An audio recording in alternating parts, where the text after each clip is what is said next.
voir d'où l'on vient pour comprendre où on va.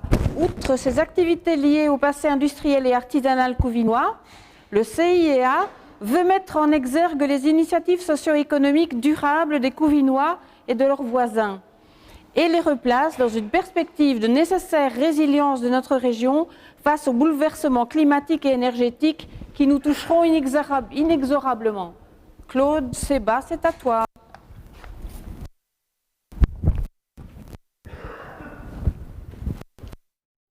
Oui. Bonjour à vous tous. Donc Claude, je vais vous parler dans... Claude, tu vas s'asseoir.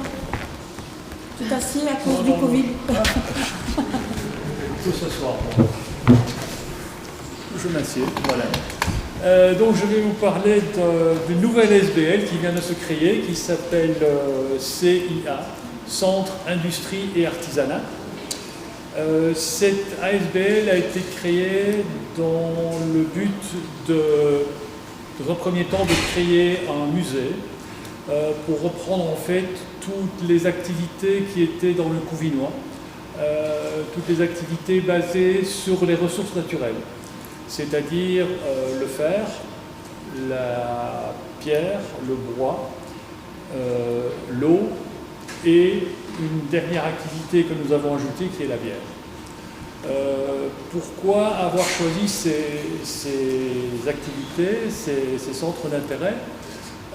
Parce que ici dans la région de Couvain, il y a énormément de forges, de carrières, le passé historique en fait nous démontre que beaucoup d'activités ont été développées dans le passé et qu'elles peuvent encore se développer dans le futur. Et donc, nous avons créé cette ASBL pour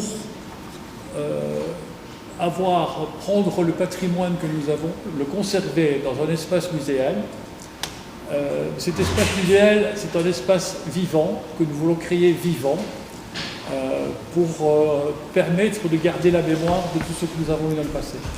Et partir de ce passé pour avoir le présent, donc parler du présent, et aller vers le futur. Donc nous voulons avoir un centre qui soit ouvert à tous les artisans et toutes les industries pour leur permettre de venir présenter leurs activités et aussi de venir défendre, disons, un petit peu ce qu'ils veulent faire. Nous voulons les assister dans la création de nouvelles entreprises, dans la création nous voulons essayer de faire venir de nouvelles industries dans notre région. Nous voulons aussi utiliser les ressources naturelles que nous avons ici, donc essentiellement les bois, les rivières, d'utiliser les ressources naturelles, que ce soit l'eau, que ce soit le bois, que ce soit le fer, je n'y crois plus, mais enfin disons toute la pierre, et nous voulons défendre toutes ces activités. Nous avons basé notre ASBL en partant de tout ce qui est de tout le passé, comme je l'ai déjà dit, et nous voulons avoir différentes approches. Nous voulons avoir une approche technique en essayant de regrouper justement tout le vieux matériel, tout ce qui a fait notre richesse. Nous voulons avoir une approche qui est une approche globale et transversale, des liaisons entre les différents artisans, des liaisons entre les entrepreneurs, tout est dans tout en fait. Nous voulons avoir une approche régionale, donc une approche qui soit plutôt centrée sur le sillon Sambre-et-Meuse, mais plutôt sur le sud du sillon Sambre-et-Meuse, c'est-à-dire basée sur les trois vallées que sont l'eau blanche, l'eau noire et le Viroin, pour quand même ne pas trop s'externaliser. Nous voulons avoir aussi une approche socio-économique qui va nous permettre justement de développer des entreprises, de développer des partenariats avec des artisans, avec des industries. Nous avons aussi une approche culturelle, socio-culturelle, parce que nous avons l'intention dans ce cadre d'organiser des conférences, d'organiser des colloques, d'organiser des expositions, de faire partager à la population nos envies et un petit peu ce qui se passe dans la région.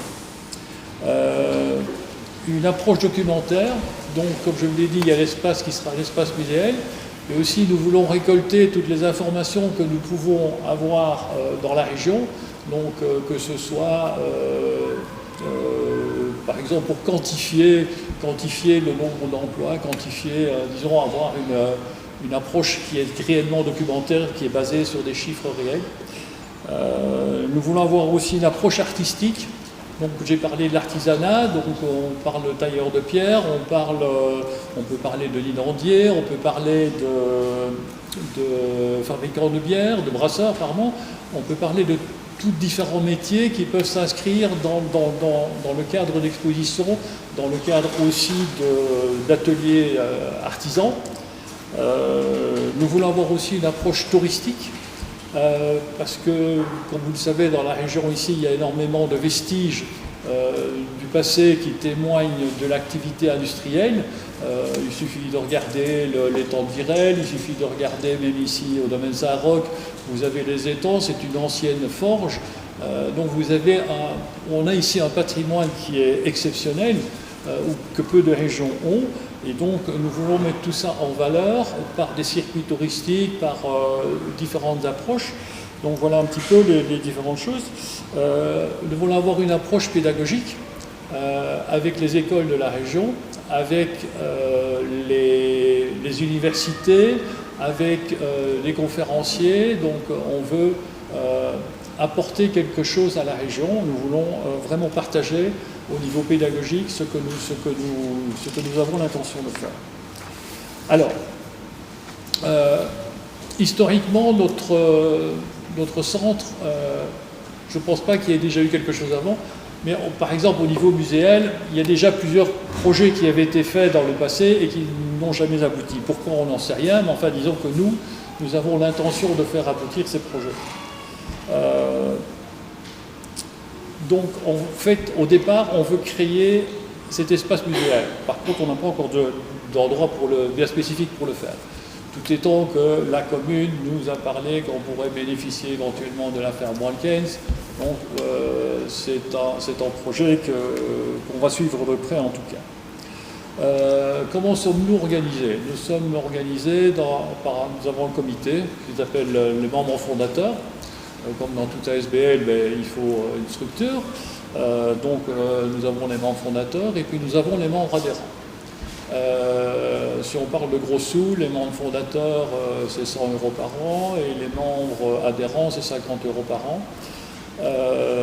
Et donc les membres fondateurs sont là parce que ce sont eux qui ont créé l'ASBL, et les membres adhérents, on fait appel à des candidats d'ailleurs, parce qu'on a besoin d'étayer notre documentation. On a besoin de spécialistes un peu dans tous les domaines qui sont membres adhérents pour développer notre ASBL.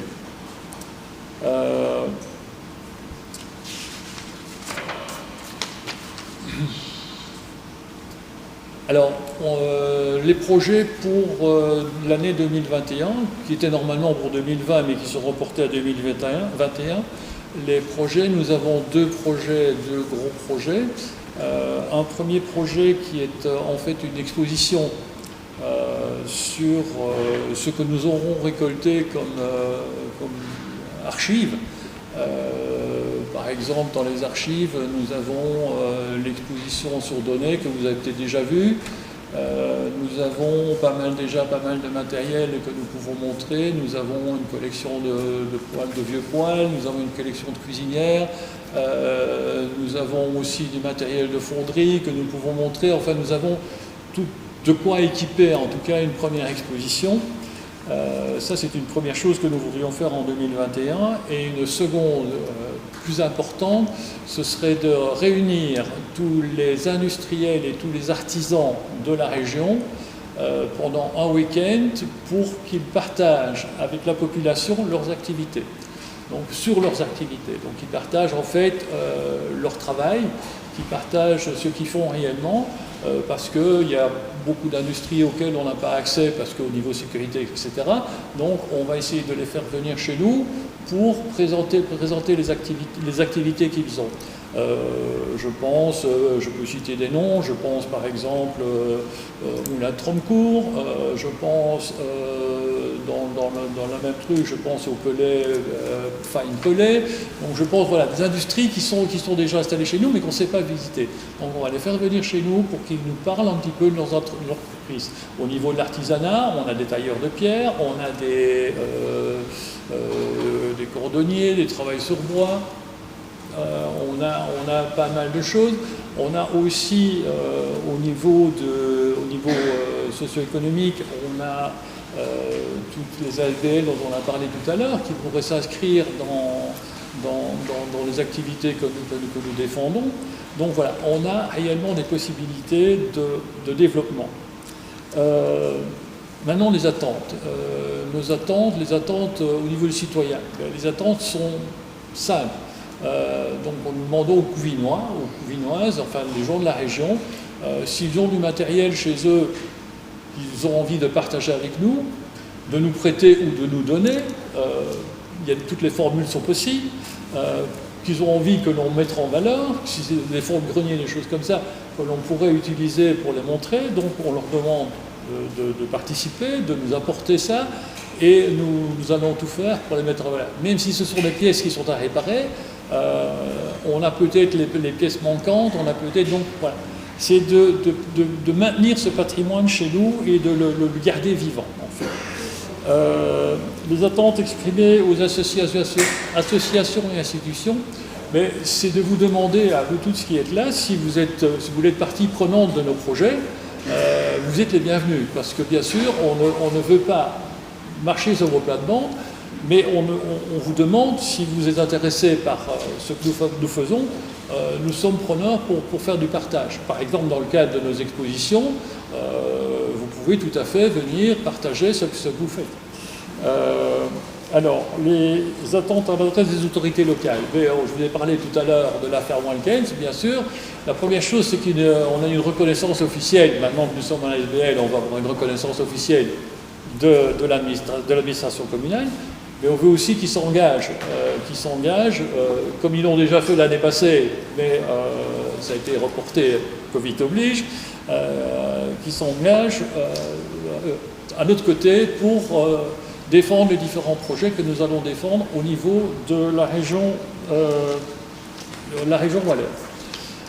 Donc les attentes exprimées à l'adresse des autorités régionales et fédérales, c'est évidemment des financements, des aides organisationnelles qui nous viennent en aide pour développer notre activité.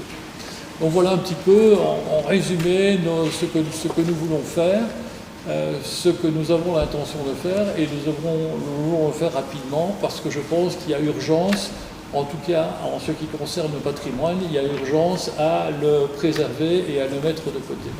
Donc ça c'est la première des activités que l'on va faire. On a déjà plusieurs pistes qu'on est en train de creuser. Maintenant si vous avez des pistes, elles sont les bienvenues.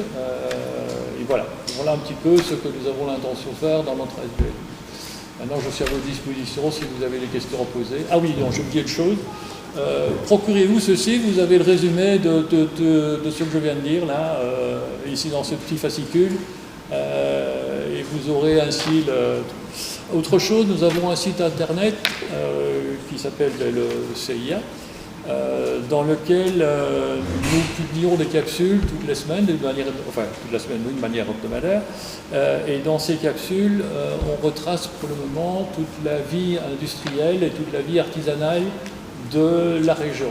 Donc chaque semaine, il y a eu des capsules sur le moulin de Tromcourt, il y a eu une capsule sur un moulin à Mariembourg qui a existé dans le passé, il y a eu des capsules sur les forges. Enfin, vous allez voir, si vous allez voir sur le site, il y a toute une série de capsules qui ont été écrites, et je vous invite à aller les consulter et à vous faire amis avec cette page Facebook. Vous y trouverez beaucoup d'informations. Donc voilà un petit peu. Maintenant, voilà, je suis à vos dispositions si vous avez des questions à poser.